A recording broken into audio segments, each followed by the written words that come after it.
और बुलेटिन की शुरुआत करेंगे मुख्यमंत्री योगी आदित्यनाथ के ट्वीट के साथ। विधानसभा सत्र से पहले सीएम योगी का ट्वीट आया है। उन्होंने कहा है कि यूपी में अराजकता स्वीकार नहीं होगी, क्षति पहुंचाने वाले दंगाइयों से वसूली होगी, सतर्क उत्तर प्रदेश, सुरक्षित उत्तर प्रदेश, ये उन्होंने कहा है। ट्वीट उनका आपसे कुछ देर पहले ही आया है।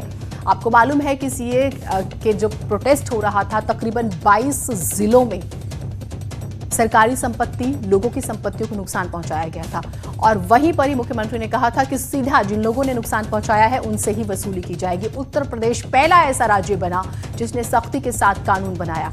अगर आपका नुकसान होता है, आप 3 महीने का आपके पास वक्त है, आप क्लेम कीजिए। जिन लोगों ने नुकसान पहुंचाया है उनसे ही सीधा वसूली की जाएगी, सख्त सजा का प्रावधान भी।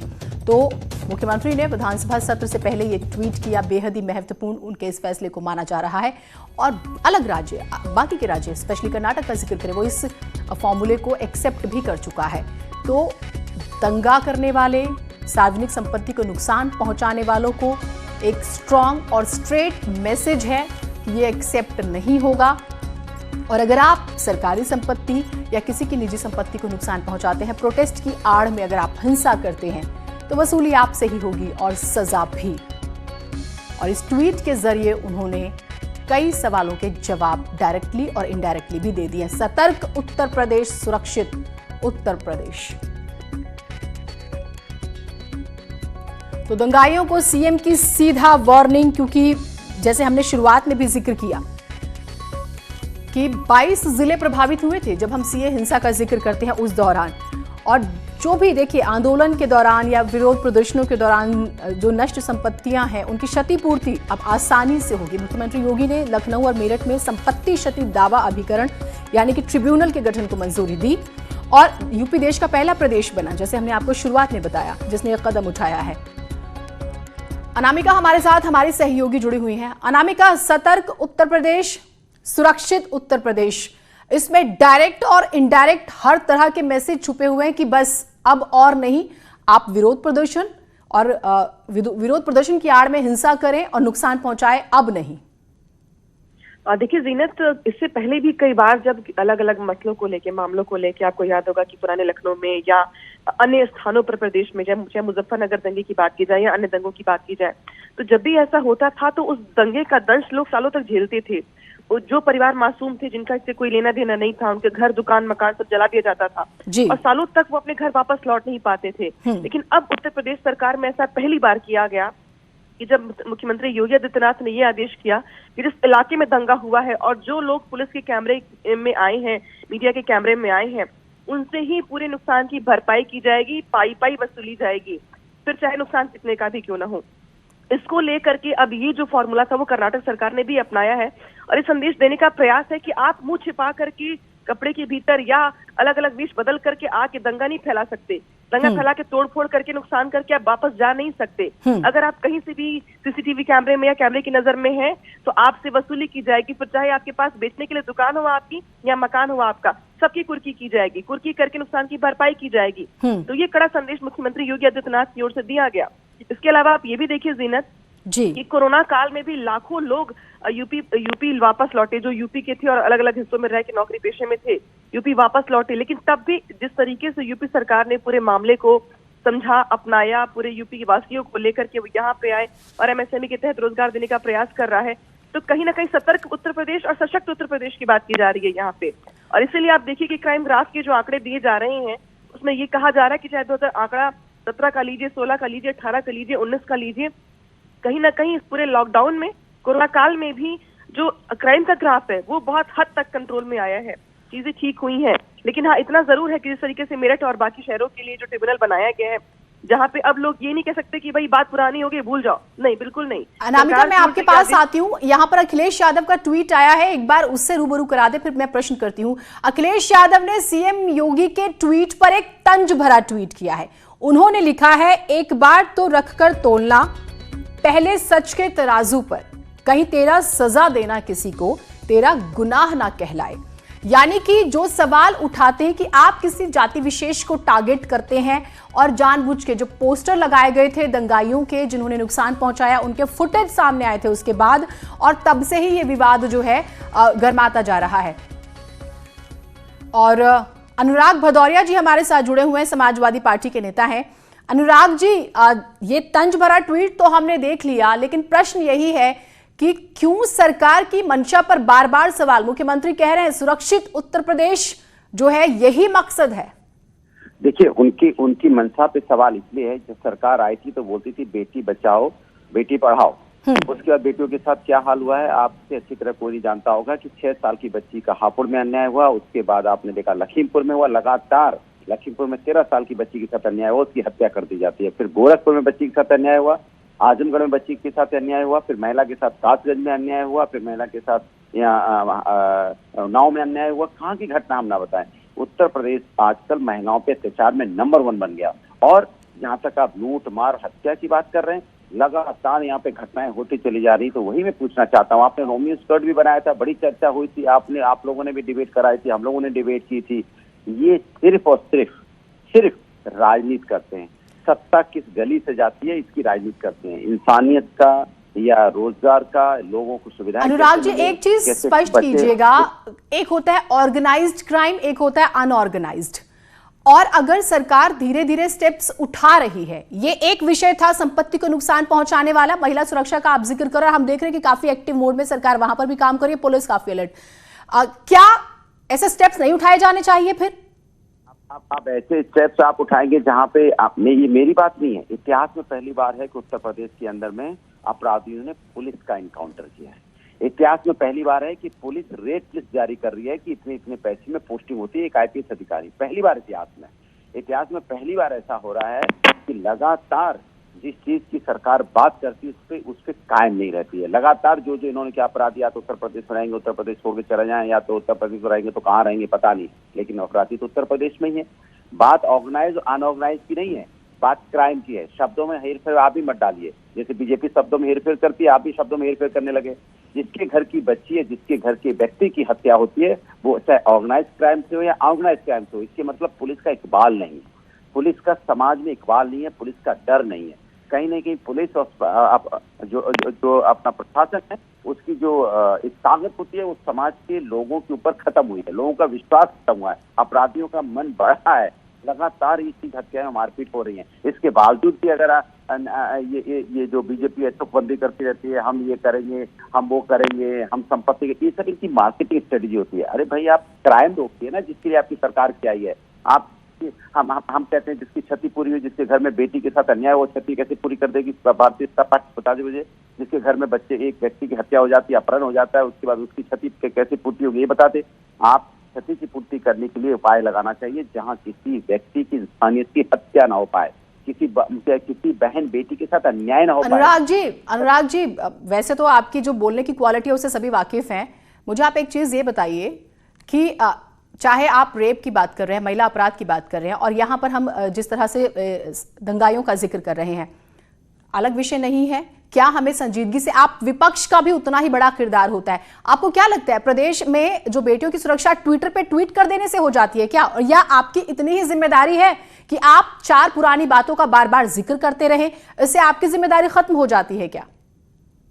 क्या सुझाव को लेकर, आगे बढ़ने को लेकर आपकी जिम्मेदारी नहीं बनती? नहीं, 4 पुरानी बातें कर रहे हैं, रोज एक नई बात होती है। लखीमपुर की घटना 4 पुरानी बात हो गई, कैसी बात कर रहे हैं आप? महिलाओं की ऐसी बातें करते हैं आप? अब 6 साल अनुराग जी, हम ही हैं जो उन खबरों को प्रमुखता से दिखाते हैं और सवाल करते हैं, और आप भी बहुत बार इन खबरों पर हमारे साथ जुड़े हैं। हम एक संजीदगी की उम्मीद करते हैं आपसे, और उसी पर मैं आपसे बात कर रही हूँ। ये पुरानी बातें हैं, रोज एक बच्ची के साथ अन्याय हो रहा है, पुरानी मैं आपसे उसी पर सवाल कर रही हूँ कि आप संजीदगी से क्यों नहीं लेते? हर कोशिश को शंका की नजर से देखने से क्या प्रदेश बेहतर होगा? आप मुझे ये बताइए, ईमानदारी से बताइएगा, क्या हम हर कोशिश को शंका की नजर से देखेंगे बजाय कि सरकार को मशवरा करें? क्या हम प्रदेश बेहतर बना सकते हैं? मुझे आपसे इस बात का ऑब्जेक्शन है, और सीरियसली है कि आप ये कह रही हैं कि पुरानी बातें, आप महिलाओं की ऐसी बातें कर रही हैं, रोज यहाँ बच्ची के साथ अन्याय हो रहा है। आप बातों को घुमाइएगा मत, आप मेरा जो प्रश्न है उसका प्लीज जवाब दीजिएगा। क्या हमें संजीदगी से नहीं आगे बढ़ना चाहिए? क्या हमारी जिम्मेदारी नहीं है?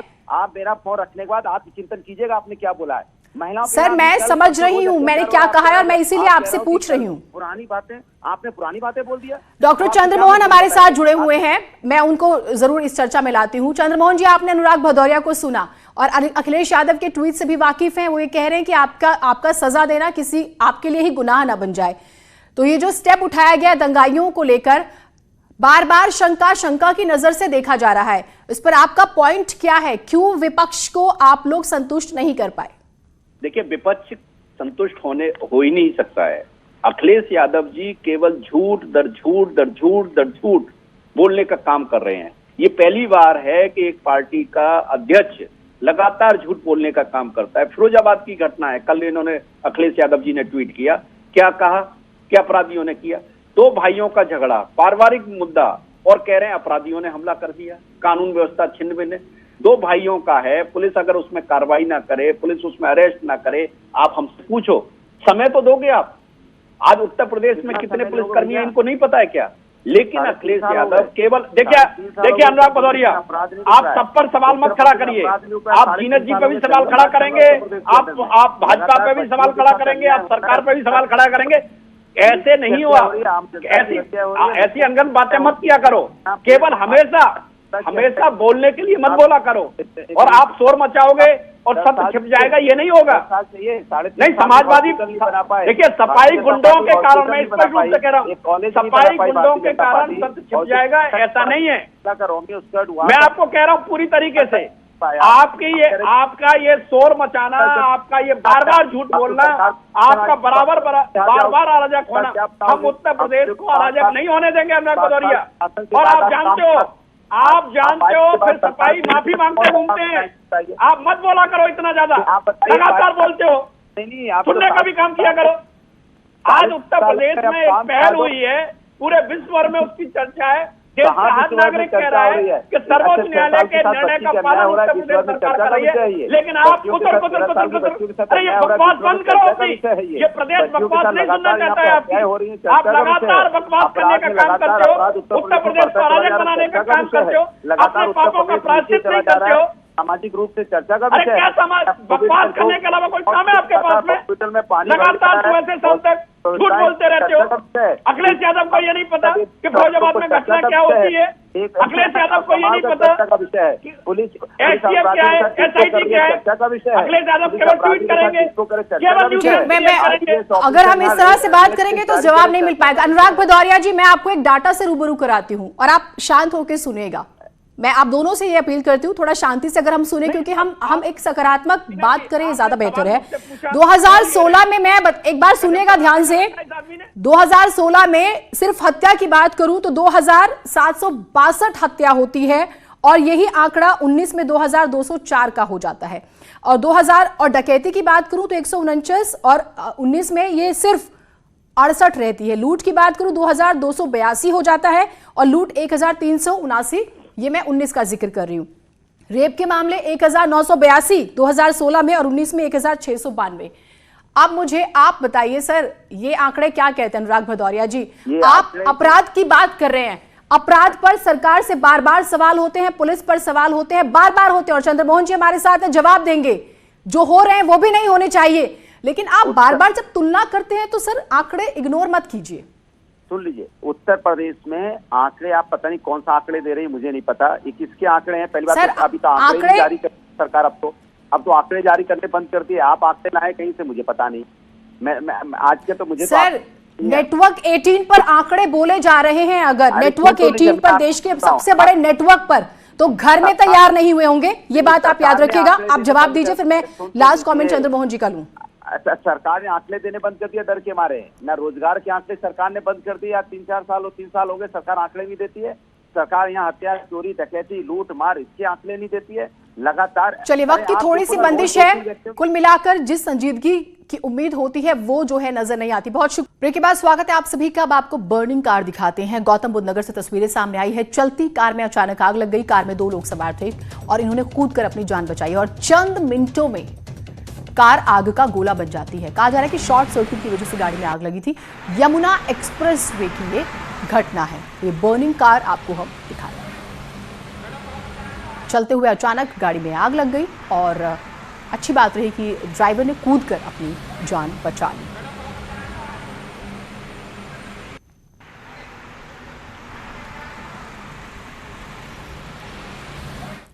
खबर ग्रेटर नोएडा से एनपीसीएल सब स्टेशन में लगी भीषण आग बुझाने में जुटी हुई है दमकल की गाड़ियां। सेक्टर 150 में बने मेट्रो लाइट सब स्टेशन में ये आग लगी है। तस्वीरें जो है हम आपको अभी दिखाएंगे। लगातार ये बेहद ही धधक कर जलता हुआ स्टेशन आप देख सकते हैं कि आग कितनी विकराल रूप लिए हुए है।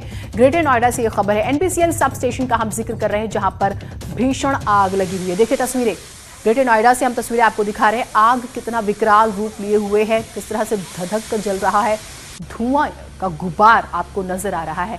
आग किस वजह से लगी फिलहाल ये सामने नहीं आया, लेकिन हाँ बुझाने की कोशिशें जो हैं वो लगातार की जा रही है। Greater Noida NPCL sub station में भीषण आग लग गई है और आग बुझाने में दमकल की टीम जो है वो लगी हुई है। अमित हमारे साथ सहयोगी जुड़े हुए हैं। अमित, क्या वजह थी आग लगने की और अभी की स्थिति क्या है? देखिए, आपको बता दूं, जो आग लगने की वजह तो अभी स्पष्ट नहीं हुई, लेकिन पिछले 3 घंटे से लगातार ये जो बिजली घर है इसमें आग लगी है। ये एनपीसीएल का बिजली घर है। इसी बिजली घर से एनएमआरसी यानी जो मेट्रो है उसको भी बिजली सप्लाई की जाती है। तो जो आग लगने के कारण तो अभी स्पष्ट नहीं है। जो वहाँ ट्रांसफार्मर रखे हैं जिनके अंदर तेल होता है उसमें भीषण आग लगी है। जो तेल बार बार जल रहा है और भड़क रहा है, जिसपे आग पे काबू पाने में बड़ी समस्या का सामना करना पड़ रहा है। और जो दमकल की लगभग आधा दर्जन गाड़ियां हैं, लेकिन अभी आग इतनी भीषण है कि तेल जलने के चलते कि आग पे अभी काबू नहीं पाया गया है। जो आग पे काबू पाने की जद्दोजहद चल रही है। जी, तो तेल का आप जिक्र करें, अभी की स्थिति वैसी ही स्थिति बनी हुई है? आसपास क्या लोग थे वहां पर उस वक्त जब ये घटना घटी, या सबको वहां पर खाली करा दिया गया अगर लोग थे तो? देखिए, ये जो बिजली घर बना हुआ है ये थोड़ा सा आबादी से हटके बना हुआ है।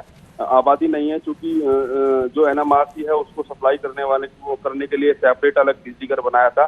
तो एनपीसीएल का बिजली घर है जो आबादी तो काफी दूर है, किसी प्रकार की कोई जनहानि नहीं है, लेकिन नुकसान बड़ा होने की आशंका है। क्योंकि यहाँ पे जो ट्रांसफार्मर लगे हैं वो उनकी कीमत करोड़ों रुपए में बताई जा रही है। क्योंकि जो मेट्रो को सप्लाई करने के लिए लगाया गया था, जो बिजली घर बना था, तो कहीं ना कहीं देखा जाए तो करोड़ों रुपए के नुकसान की संभावना है। लेकिन अभी जो आग है वो अभी काबू में नहीं है, रुक रुक के मतलब बहुत तेजी से भड़क रही है। क्योंकि जो ट्रांसफार्मर होते हैं उसके अंदर तेल होता है जो अत्यधिक ज्वलनशील होता है, जो अभी आग पर इसी वजह से आग में काबू नहीं पाया जा रहा है। और इसी वजह से आप ये तस्वीरें हम लगातार अपने दर्शकों को दिखा रहे हैं। धधक कर आग जलती हुई और ये बढ़ती ही जा रही है। 6 गाड़ियां, दमकल की आधा दर्जन गाड़ियां जो है मशक्कत कर रही हैं कि आग पर काबू पाया जा सके, लेकिन फिलहाल आग जो है लगी ही हुई है, बुझाने की कोशिशें की जा रही है। एक्सक्लूसिव तस्वीरें न्यूज़ 18 की स्क्रीन पर आप देख पा रहे हैं। ये अच्छी बात है कि आबादी से थोड़ा अलग एनपीसीएल का सब स्टेशन है जहां पर ये आग लगी। आग लगने का कारण क्या है वो फिलहाल स्पष्ट नहीं हो पाया है, लेकिन तस्वीरें देखकर आप अंदाजा लगा सकते हैं कि आग कितना विकराल रूप लिए हुए। आसपास का आप देख रहे हैं कि चारों तरफ सिर्फ काला धुआं ही नजर आ रहा है और ये आग बुझाने की कोशिश हो रही है। क्योंकि ज्वलनशील पदार्थ था तो आग तेजी से फैलती ही चली जा रही है, ये आप देख रहे हैं। और आधा दर्जन से ज्यादा गाड़ियां जो है आग बुझाने की कोशिश में जुटी हुई हैं।